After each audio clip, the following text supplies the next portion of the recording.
All right, let's look at example 2b. Given f of x equals x squared plus 4, we're going to graph y equals f of x and then the square root. So this is a parabola shifted up 4.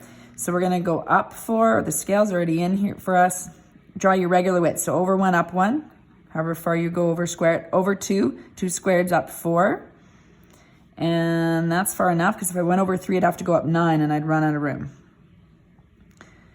Okay, so this is y equals f of x. Fill in your domain and range as practice.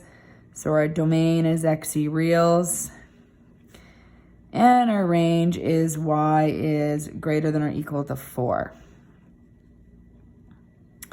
Okay, let's look at the square root of this graph. Follow all the same rules as we've done before, is you square root all of the y values. Now, there's no invariant points because you don't have a point at x equals 0 or there's no x-intercept, and there's no point where y equals 1. So you're just square rooting all the points. So the square root of 4 is 2.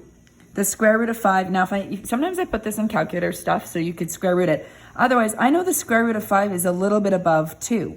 I can't tell the difference when you plot 2.1 versus 2.2 or 3 anyway. So you're just going to put that slightly above the 2 mark.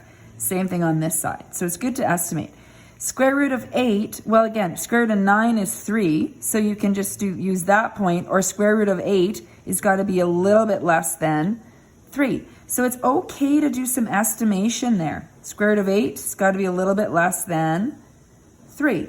So your graph gets flattened out. It's still a huge U shape, but it's broader. Okay, so let's look at the domain. The domain then would be still xe reals. And our range now would be y is greater than or equal to 2, where y is the element of real numbers. Now, if this was not a perfect square and you were having to plot, so for example, let's say it was the vertex is at 3 and you plotted the square root of 3, it's okay to use the radical here too. If you don't have a calculator, you can use exact values in your domain and range.